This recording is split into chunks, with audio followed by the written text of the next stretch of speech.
3. A 21st Century Ghost Hunt. It was 10 p.m. on the 2nd of November, and an early snow had left a thin carpet of white that sparkled in the light of the street lamps and crunched crisply under Sandy's furry snow boots.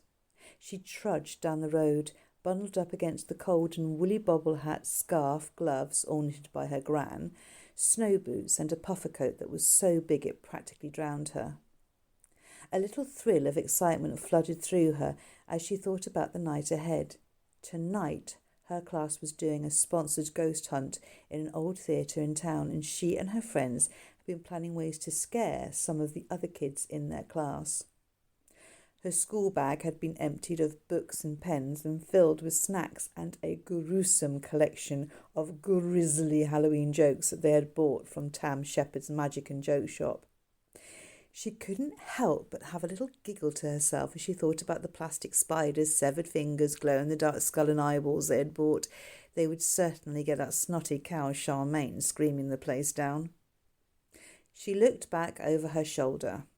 Her mum was getting farther behind.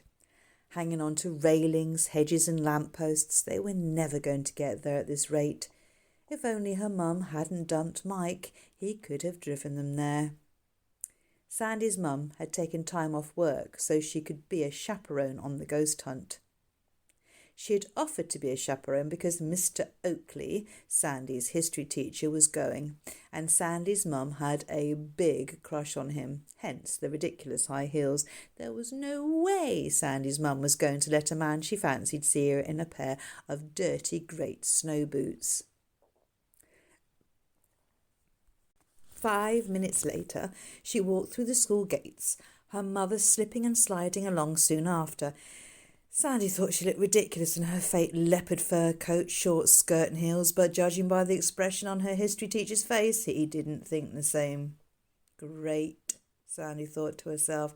Now she's going to start going out with one of my teachers. Awkward. Her mother was great at getting boyfriends, but rubbish at keeping them. It always started off well, and then her mum would begin to pick faults with them. Larry was too clingy, John worked too much, James smoked too much, Harry moaned too much, Gordon smelt funny, Jamie didn't dress in the right clothes, Gary volunteered for a charity and was too poor, and Steve couldn't drive. As for Mike, the latest in this long list, he lived too far away, and Mum complained that she needed somebody every day, not just 2 weekends a month. It was embarrassing. Sandy wondered what fault her mother would eventually dump Mr. Oakley for. It would probably be because he wore glasses, was too intelligent and smelt of books.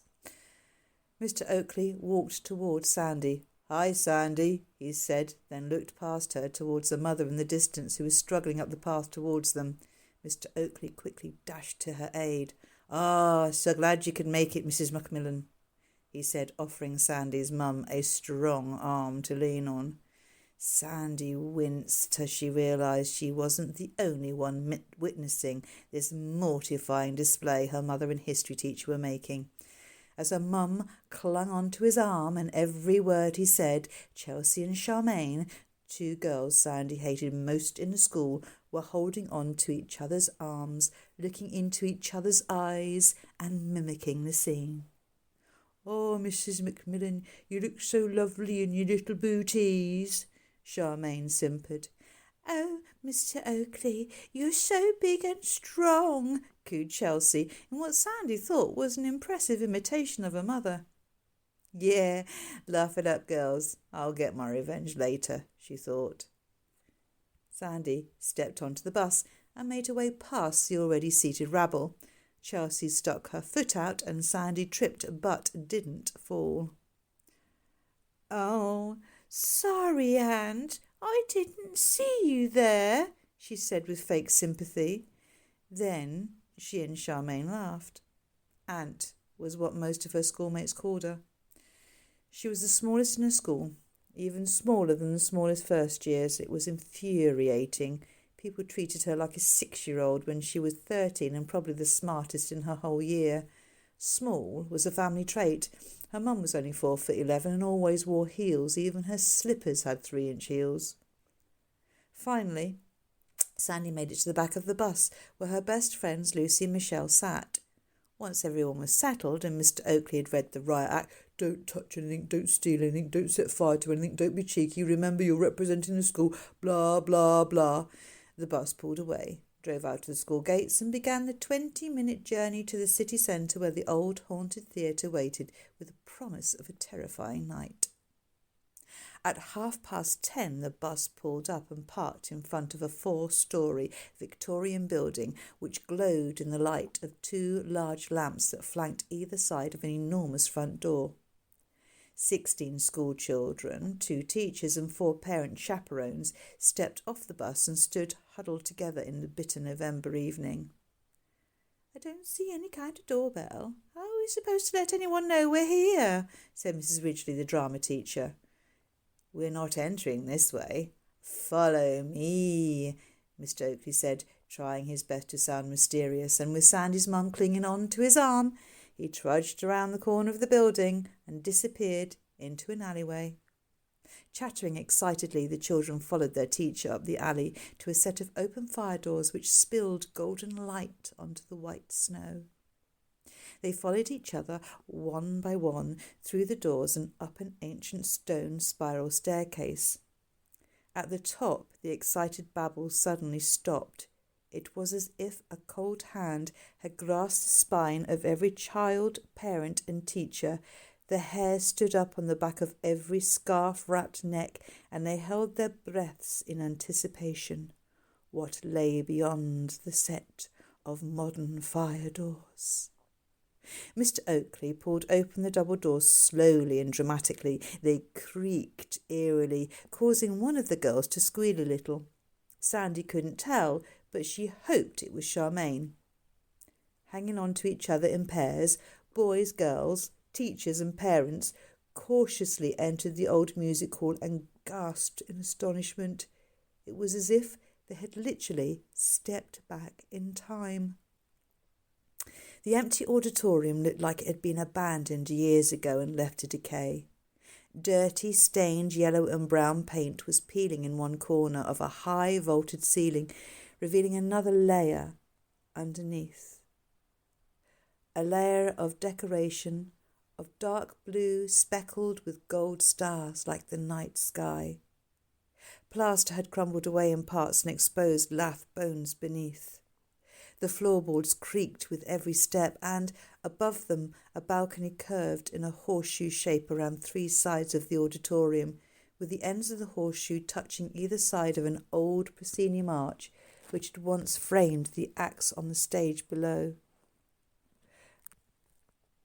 Around the edge of the auditorium, glass cabinets full of artefacts and various mannequins in different styles of Victorian and Edwardian costume stood in headless lines.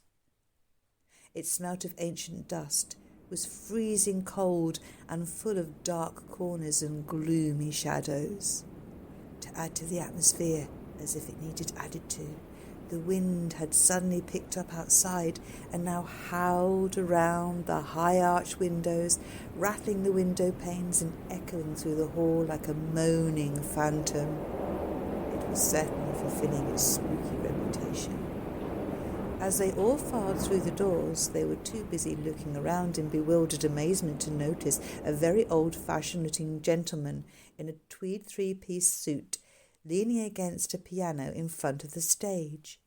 He watched them through wire-framed spectacles. Mr. Oakley was the first to see him and nearly jumped out of his skin when the man moved. He had thought it was just another costume dummy. "You must be Mr. Oakley," said the costume man, grabbing the teacher's right hand and shaking it vigorously with both of his. "I'm Albert, the night curator."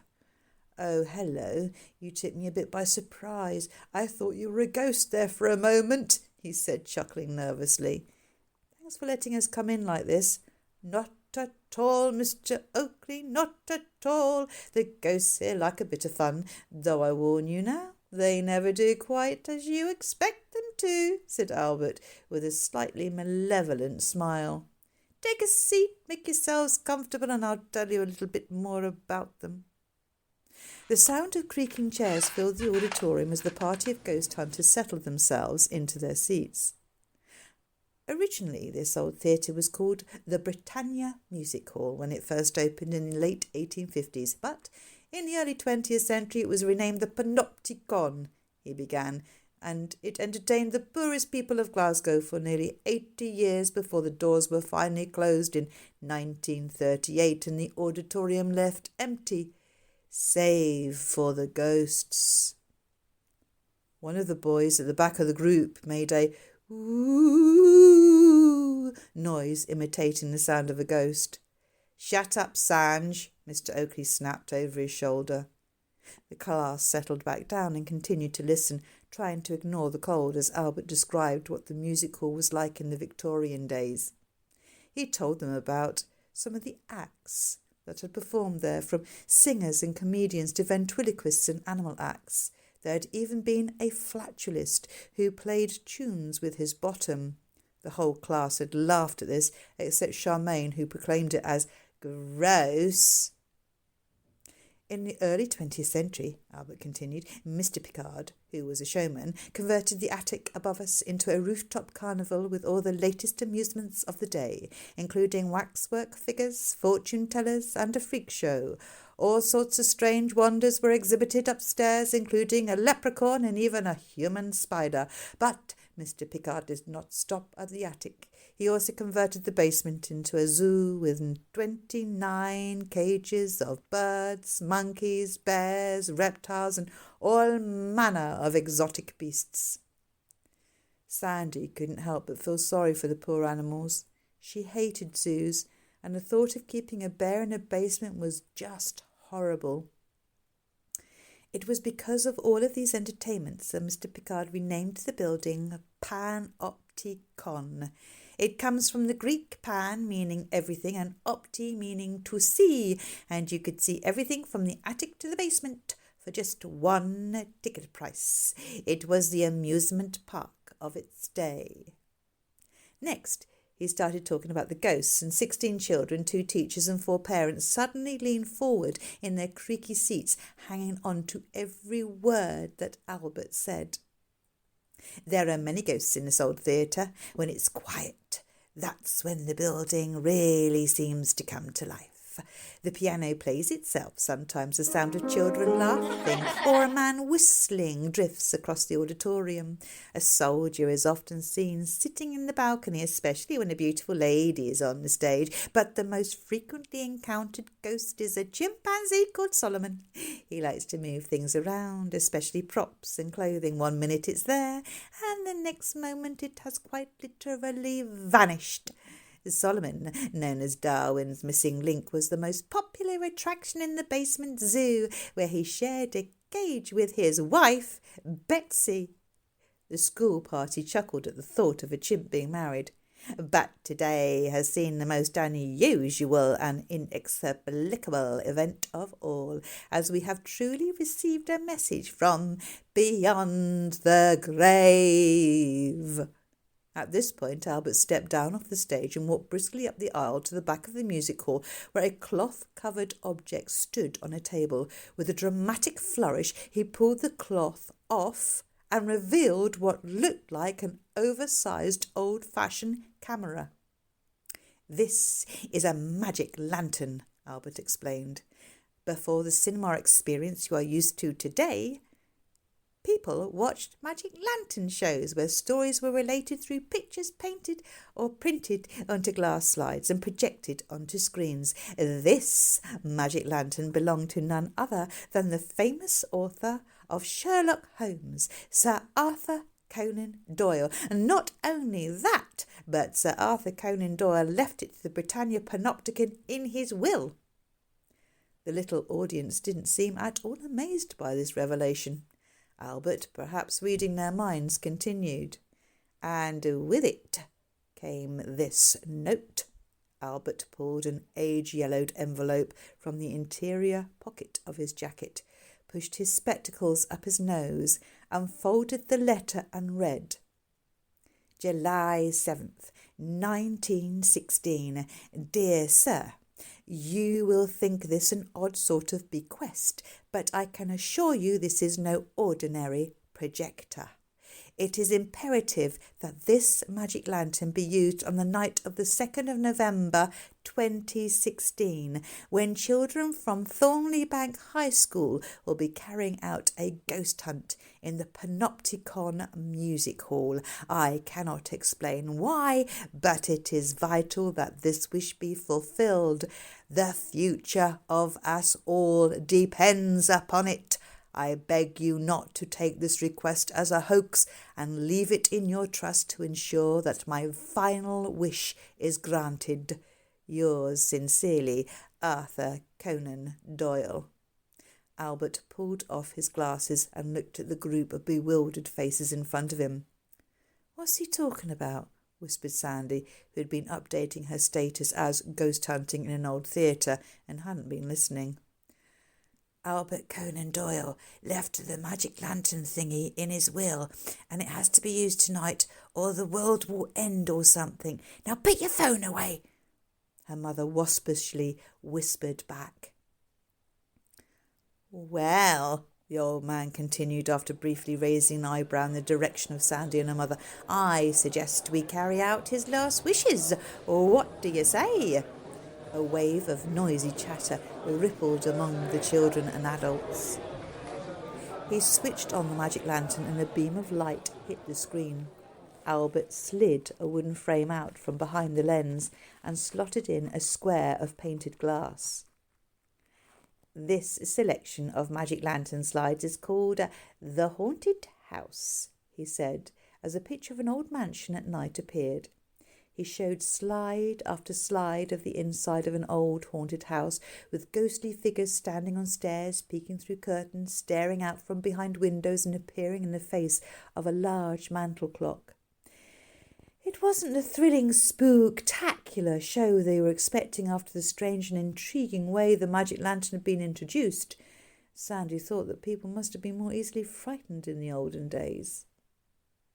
When the magic lantern show was finished, the children split into small jabbering groups which disappeared into different spaces around the building, eager to explore every dark nook and cranny for ghosts.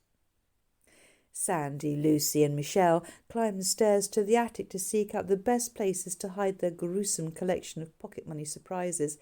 Then they went back down to the auditorium, and after selecting a spot in front of the stage, they crawled into their sleeping bags, still dressed in their coats, boots and hats for warmth, and began their ghost vigil. For a while, they entertained themselves by making up their own ghost stories and trying to make each other jump. When they had run out of ghost stories, they began to tell bad jokes instead, and when the jokes were exhausted and still no ghosts had appeared, they just talked, scrolled through their phones and ate their snacks. Then, one by one, they nodded off to sleep. Throughout the building, giggling, whispered conversations and crunching were gradually replaced by snoring. There had been no screaming from anywhere. It seemed nobody had been surprised by their hidden horrors, and no ghosts had appeared to frighten them. Sometime in the small hours of the morning, Sandy was suddenly awoken from a deep sleep. She opened her eyes and instantly closed them again against an intensely bright white glare which seemed to envelop her. Shielding her eyes with her hand, she squinted into the light. What is it? Where is it coming from? Is it coming from that old magic lantern? Had one of her classmates switched it back on for a laugh? "Turn it off!" she called as she struggled out of her sleeping bag. She stood up and instantly felt dizzy. The music hall began to wobble, bend and distort, as if she were looking at it through a heat haze. The blood rushed through her ears. Everything was muffled, except the sound of her own breathing, which seemed very loud, as if her head was under water.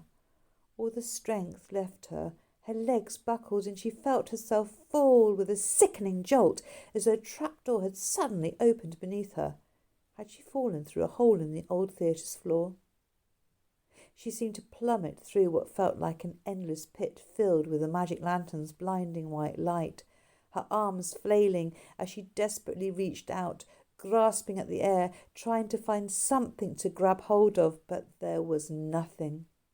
She kept on falling on and on through the light, wondering when she would hit the ground, and then her face abruptly and quite painfully found the floor as she landed with a thud. Something warm and wet splashed her left cheek, while her right cheek was pressed into something squidgy, slightly sticky, and indescribably smelly. In fact, her nostrils were suddenly assaulted by a rush of smells. Stench would be a better way to describe it. She had never smelt anything as horrible as this. The stink of dirt, strong body odour, a pong like rotting fish, the reek of weed, the unmistakable tang of farmyard manure, and an undertone of stale beer mingled with thick, tarry tobacco smoke, which was so dense it hung in the air like a curtain of foul, stinking blue fog. Whilst her nose was filled with smells so disgusting they made her gag, her ears were deafened by the roar of 1,000 voices yelling and laughing, and the thunderous sound of applause and stamping feet. She struggled to get up, still shielding her eyes from the bright light. Was it still the glare of the magic lantern? Then a hard object hit her squarely in the middle of her forehead and knocked her out. Well, that's the end of chapter 3. I hope you enjoyed it and that you will join us again at Jasami Bookworm for chapter 4, which I will be reading on the 1st of February. Yep, the 1st of February. Until then, take care. Bye.